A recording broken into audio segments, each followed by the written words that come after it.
Bienvenue à Fais voyager ton entreprise. Cette semaine, je vais te faire voyager avec une amoureuse des sports qui a toujours été dans les sports pour elle personnellement, mais qui est en marketing, communication, réseaux sociaux et podcasteuse avec moi. Je travaille beaucoup trop. J'en ai trop. Ce n'est vraiment pas assez Ce n'est payant. pas productif. Je suis fatigué. J'ai perdu tout mon focus. La croissance va trop Du vite. temps, j'en ai pas.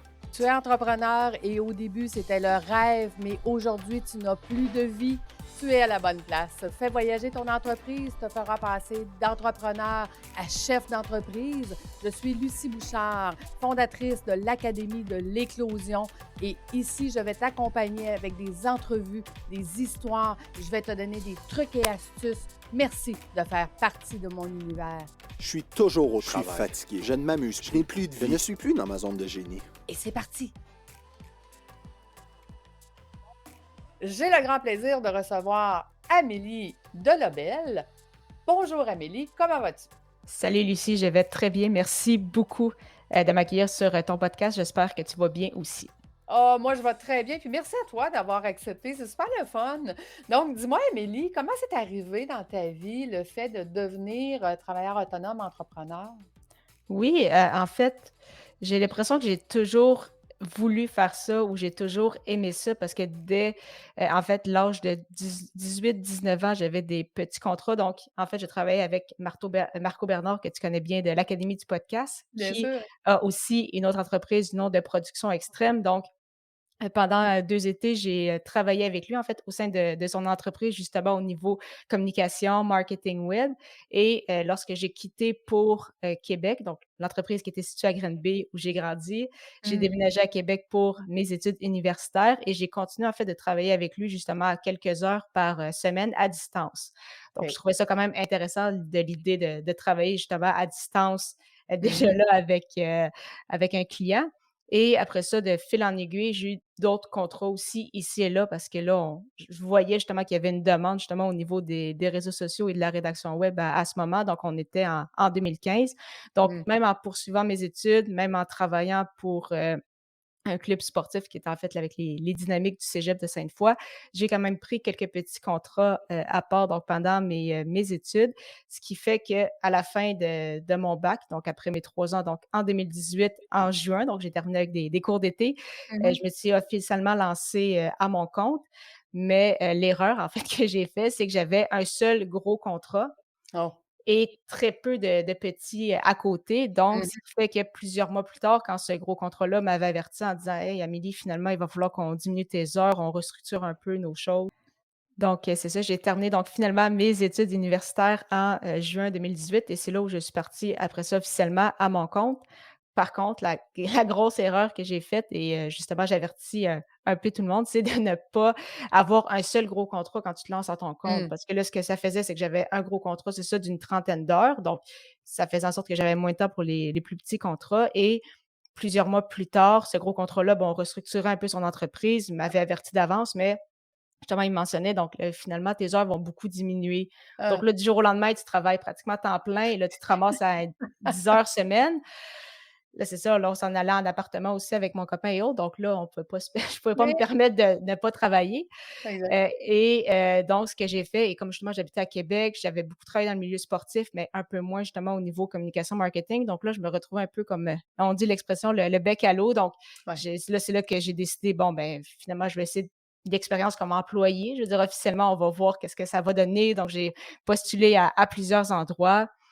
Finalement, j'ai eu un emploi que j'ai gardé pendant 8 mois et même si c'était dans un hôtel et même si pour vrai la gang a vraiment été, incroyable. Je veux dire, j'ai vraiment eu beaucoup de plaisir, j'avais des belles conditions, mais je pense que les entrepreneurs ou toi, Lucie, tu vas comprendre, quand tu aimes ça travailler à ton compte, peu importe l'autre personne, à Ouais, quel point qu'elle est gentille et autres, ça c'est pas fonctionne pareil. pas, c'est ça, tu te sens pas bien, puis même qu'au départ, tu te sens un peu coupable. En tout cas, de mon côté, j'avais l'impression de ressentir ça un peu en disant: «Hey, Ouais, ça fait quelques mois, ça tu sais, ça va bien, j'ai des belles relations, j'ai un beau ouais, salaire, j'ai des belles conditions. Pourquoi mais tu c'est pas chiales?» bien. dans le fond, Ouais, mais ouais. exactement et en fait, c'est ça, finalement, j'avais eu une rencontre avec, un coach qui m'avait dit: «Bah, dans le fond, Amé, tu sais, qu'est-ce que tu attends pour te lancer à Mmh. ton compte? Mmh. Là, tu as appris justement de ta première expérience. J'avais quand même certaines mises de côté, fait qu'il était comme: «Dans le fond, tu as peur de quoi?» Mmh. Puis tu fais du marketing, fait qu'on s'entend-tu que tu peux le faire pour toi-même aussi, hein? Exactement. Donc, je m'étais dit: «Effectivement», ça m'a un peu, donné le coup de pied que je pense que j'avais besoin d'entendre et donc c'est ça, j'ai remis, ma démission donc à exactement un mois, avant la pandémie, donc c'était à la mi-février 2020. Donc, là, justement, je m'étais relancée, là, vraiment officiellement à mon compte, là. En partant, j'avais déjà aussi maintenant 3 contrats. OK. Les heures qui ont augmenté aussi, là, j'en ai eu d'autres au fur et à mesure. Donc, j'ai quand même appris, c'est ça, de cette première expérience-là. Et depuis ce temps-là, ça roule super bien. Donc, bien évidemment, la pandémie qui a nui à beaucoup de secteurs, mais au niveau du communication marketing, surtout au Québec, je veux dire, c'est incroyable à quel point que ça a roulé. Puis les gens, s'ils ne le savaient pas avant, mais là, ils ont vu l'impact, les pouvoirs que ça pouvait avoir, justement, la création de contenu, les réseaux sociaux, tout ce qui est présence web. Donc, ça va très bien depuis tout ce temps. Mais si on retourne un petit peu dans le passé, est-ce que tes parents étaient entrepreneurs? Non, Pas du tout? en fait, mon père a été photo en fait, mon père, il a été photographe quelques années avant de devenir père au foyer, donc je sais que c'était plus rare à ce moment-là. Ma mère était docteure, donc pour ceux qui ne Mmh, savent pas, au Québec, les radiologues sont payés effectivement comme s'ils étaient travailleurs autonomes, OK. mais je veux dire, ils travaillaient Mmh. pour des hôpitaux, pour des cliniques, donc c'est la fibre entrepreneuriale. Heu, celui qui s'en rapproche le plus, je dirais que c'est mon parrain qui, travaille également à son compte depuis, une vingtaine d'années en traduction. Donc, je pense que je voyais ça, puis je trouvais ça aussi quand même intéressant, mais, entrepreneur avec, des business et autres, il y a rien de tout ça dans ma famille. Où est-ce que tu te vois dans 5 ans, Amélie? Est-ce que tu te vois avec, des employés ou des sous-traitants ou est-ce que tu vois ton entreprise grandir à vitesse grand V? Oui, c'est sûr que j'aimerais, beaucoup ça. Pour les employés, je ne sais pas, mais comme tu mentionnais en sous-traitance, c'est clairement quelque chose que j'aimerais explorer, justement, trouver en fait, ce que j'appelle des partenariats ou des Mmh collaborateurs, mh. donc des gens à qui Mmh. on a confiance, qu'on peut, justement déléguer, puis ça me permettrait me libérer un peu ou justement d'accepter des contrats qu'actuellement je peux pas parce que il y a Mmh. une limite à ce que le en tout cas, Eh de mon côté, à ce que le corps et l'esprit peut faire. Donc, assurément que j'aimerais ça, c'est ça, continuer de faire, grandir, mon entreprise, dans les, prochaines années. en fait, tu es plus payante dans ta zone de génie que dans tout le reste. Fait que le reste Exactement, devrait être délégué. Ça, c'est la prochaine étape du travailleur autonome, d'apprendre à déléguer ce qui est pas dans effectivement. sa zone de génie. Mais c'est correct, je te coacherai rendu là. Il y a pas de problème. Donc, dis-moi, Amélie, qu'est-ce que tu as trouvé le plus difficile justement depuis que tu es à ton compte? Hem, c'est pour vrai, c'est une très bonne question parce que depuis que je me suis relancée, mettons la 2e fois vraiment officiellement, tu sais, je veux dire, les contrats sont rentrés, ça a très bien été. Il y a eu peut-être juste une période justement, fin mars, début avril où là, tout avait comme un peu, je peux dire stagné. C'est comme si là, Mmh. tout le monde attendait de voir qu'est-ce qui allait se passer avant que Mmh. finalement, bon, mais ça déboule avec les subventions et tout ce qui s'est passé au gouvernement. Sinon, c'est sûr que effectivement, le fait qu'on n'ait pas pu sortir, que j'avais pas pu voir ma famille pendant un certain temps, je dirais que ça a été ça qui a été plus difficile justement avec le contexte actuel parce que oui, on Mmh. fait des rencontres Zoom, mais c'est vrai qu'au final, je travaille de la maison Ah toute ouais. seule. Donc c'est Fait que sûr je que suis le dans le Zoom côté, toute la journée, toute la soirée, puis la nuit, j'en rêve. non, c'est ça. Donc je pense que ça a peut-être été un peu ce côté-là qui manquait, mais sinon de pouvoir travailler justement de n'importe où, travailler de chez nous, de pouvoir, gérer un peu mon horaire, je dirais que ce qui est un peu difficile et qui peut être un peu un couteau à double tranchant, c'est justement tracer la limite entre: «OK, là, je Mmh. travaille, puis là, je me prends une pause, puis on essaie de changer les idées et de vivre plutôt que de seulement travailler». Donc je pense que ça, je commence à être moins pire, mais clairement qu'il y a encore un peu de travail à faire, je pense, là-dessus. Ah, mais je te dirais que c'est le travail d'une vie, puis une restructuration complète, Oui. anyway, de notre mental en premier, puis après Oui. ça, la structure de l'entreprise. Fait que ça Mmh. vient ça vient avec le temps, mais tu es toute jeune, Amélie, fait que tu vas avoir le temps d'apprendre, en C'est fait. bon. Et je le sais pour te connaître que tu adores voyager. Oui. Raconte-nous, ça vient de où cette passion-là? Ça aussi, c'est une excellente question. Plus jeune, justement, je mentionnais que ma mère, était médecin, donc elle travaillait dans différents hôpitaux et elle faisait souvent du remplacement un peu partout au Québec pendant l'été. Mmh. Donc, justement, on venait de Granby, donc j'ai pu voyager de cette façon-là. Par exemple, au Saguenay, on est allé plusieurs fois, en Mmh. Abitibi, donc veux pas, en se rendant en Abitibi, qui était quand même, une 9 heures de route, bon, ben, on voit aussi un peu de chemin, les paysages. On était souvent dans des chalets, on OK. allait aussi à Mauricie, donc j'ai l'impression que même sans le savoir peut-être vraiment, mais c'est quand même quelque chose que j'apprécie, c'est ça, de changer un peu Mmh. de décor. Puis c'est juste, on dirait que au fur et à mesure de plus j'ai grandi, j'ai voyagé également avec des voyages scolaires. J'ai eu la chance d'aller à quelques reprises aux États-Unis. Là, par la suite, à la fin de mon cégep, j'ai été en Europe. Donc, ça a juste été, je pense, une piqûre. Une fois qu'on a vécu ça, c'est difficile, je pense, à oublier. Puis quand tu es curieux, que tu aimes justement lire, que tu aimes apprendre de différentes cultures, ça Ouais. devient il y a tellement de choses à voir que le plus difficile, c'est de dire: «OK, où est-ce que je vais?» Puis Ouais, là, je vais essayer c'est de me ça. concentrer sur ça. Écoute, moi, j'ai un livre, c'est marqué «Les 1001 choses à voir avant de mourir à travers la Wow. planète». Mais je me dis: «J'ai pas assez d'une vie! Non! 1001! Tu sais que tu veux que j'en fasse une par jour? Ça a pas de sens». Mais bon, on va en faire quelques-unes avant quand Ben même. oui, ben oui. Mais dis-moi, quel a été justement le plus beau voyage que tu as fait jusqu'à maintenant? J'ai vécu plusieurs beaux voyages, mais vraiment l'expérience la plus marquante, ça a été quand j'étais au Japon, à Tokyo Mmh. précisément avec mon copain en septembre 2018. Donc justement à la fin de Mmh. mon bac, je m'étais toujours dit: «Ah, à la fin de mon bac, je vais faire un gros voyage justement d'un mois peut-être et plus, en Europe». Là, à ce moment-là, j'aimais beaucoup, me dire: «Ah, passer quelques jours maximum par ville», puis là, se Ouais. promener parce que tu sais, quand on est en Europe et qu'on voit les coûts justement pour se déplacer de ville en ville, ça donne le goût vraiment de Ben oui, ben oui. de voir tout ce qu'il y a là. Mais mon copain, lui, avait un rêve qui était, d'aller justement au Japon. Donc, il m'a Wow. un peu embarquée dans son rêve, Dans puis je ton me disais: rêve. «Ah, ben justement, ça va faire, une belle expérience aussi, ça va faire des Hein, paysans» hein. et finalement, j'ai complètement adoré, justement. J'ai juste hâte qu'on puisse y retourner, là. Ah! Donc, justement, depuis la Ah. pandémie, donc là, les frontières, c'est un peu plus difficile, mais clairement que je vais vouloir y retourner et je suis certaine qu'on va y retourner plus qu'une autre fois aussi.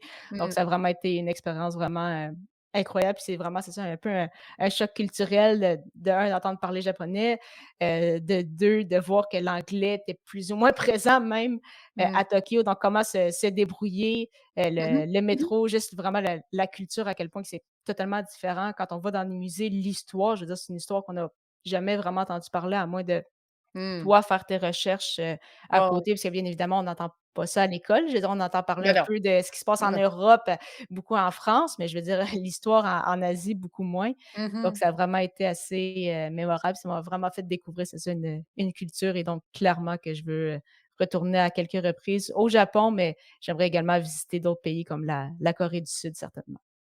Écoute, le Japon, c'est mon rêve, c'est le rêve de ma fille d'ailleurs, puis un jour, je vais aller faire, Oui, Compostelle au Japon. il le faut. Tu fais juste marcher, mais tu arrives à quelque part, peu importe où, c'est pas grave.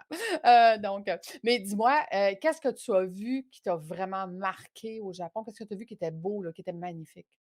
Il y a Raconte. plusieurs beaux jardins. Je trouvais ça Mmh. impressionnant de voir Tokyo, c'est une grosse mégalopole, donc on parle quand même de 36 millions et plus Ah! d'habitants, donc l'équivalent du Canada dans Hein? une Mmh. petite ville, donc c'est quand même fou.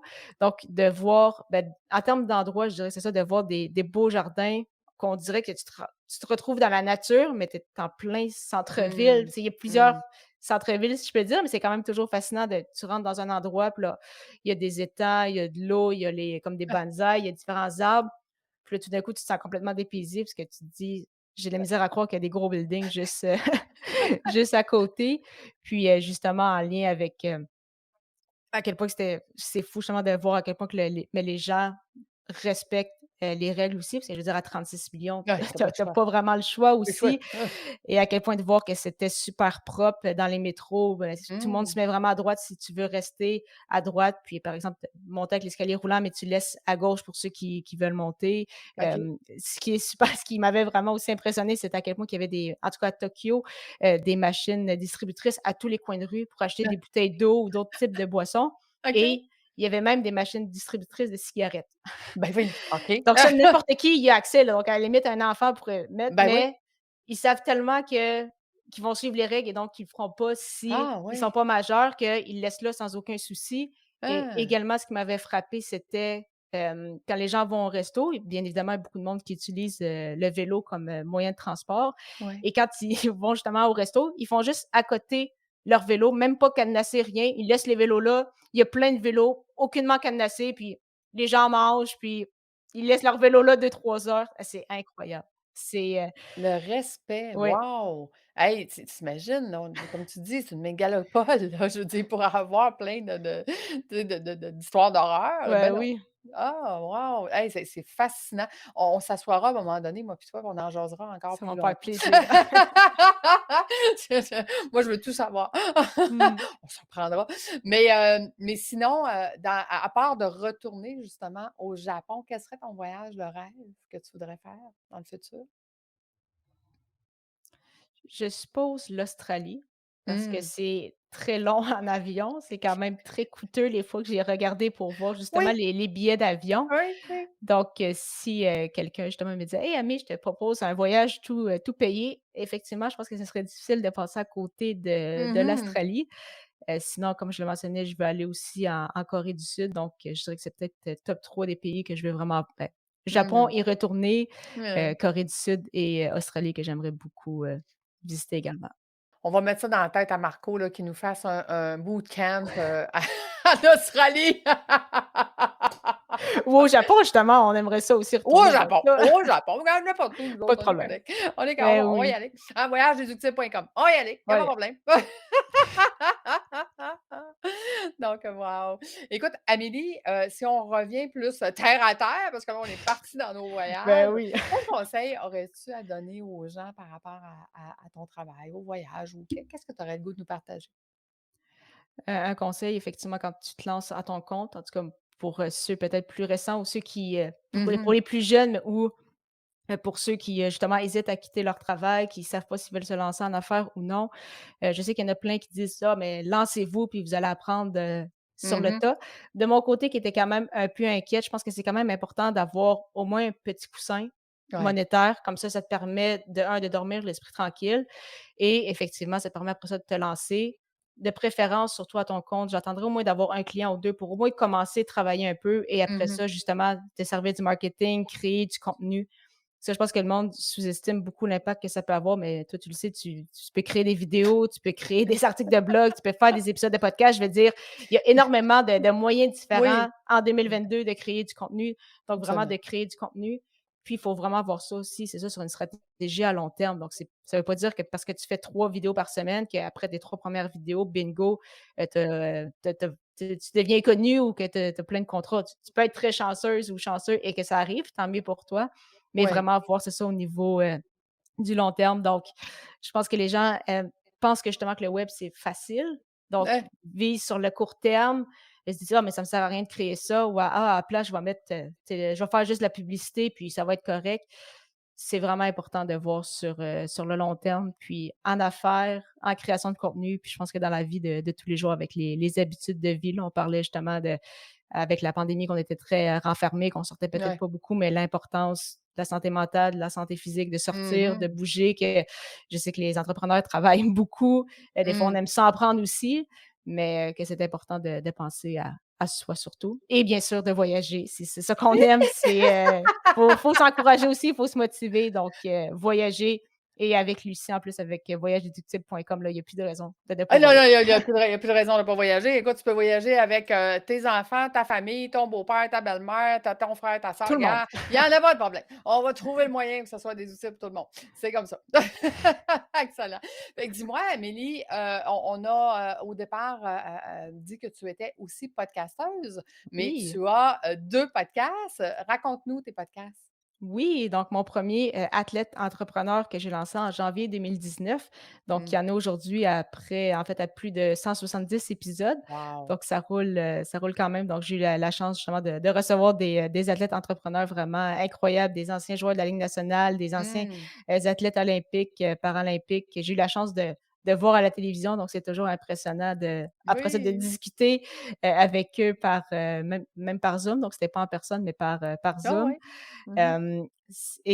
Justement que j'avais lancé en fait Athlète Entrepreneur pour justement garder un peu cette passion-là pour le sport Mmh. et l'entrepreneuriat. Donc après avoir suivi justement la formation de Marco et mon plus récent donc qui est les médias sociaux en affaires que j'ai lancé en janvier 2021, déjà plus de 100 épisodes et ça c'est Mmh. vraiment un podcast solo où justement, là, c'est un peu plus avec mon expertise. Donc, je réponds à une question en lien avec la création de contenu, les réseaux OK. sociaux, le podcast. Donc, un épisode de quelques minutes pour justement que les solopreneurs, travailleurs autonomes, entrepreneurs en sachent un peu plus sur le web assez rapidement, comme je sais qu'ils sont assez occupés. Donc, des belles petites capsules à écouter. Wow! Mais sinon, on te retrouve à quel endroit, sur ton site internet ou sur LinkedIn, Facebook? C'est quoi le meilleur endroit pour te retrouver? Pour me retrouver sur mon site web, donc assez facile, donc le ameliedelabel.com. Sinon, comme tu le mentionnais, je suis présente sur tous les réseaux sociaux auxquels vous pouvez penser. Je suis présente, donc TikTok, Facebook, Instagram, LinkedIn. Donc, je suis très facilement rejoignable. Ben, écoute, un grand merci. Merci d'avoir accepté mon invitation. C'est une superbe entrevue. Donc, merci aux auditeurs d'avoir été avec nous. Et nous, on se donne rendez-vous la semaine prochaine. Donc, merci encore, Amélie. Merci à toi, Lucie. Bonne semaine à tous. Au revoir.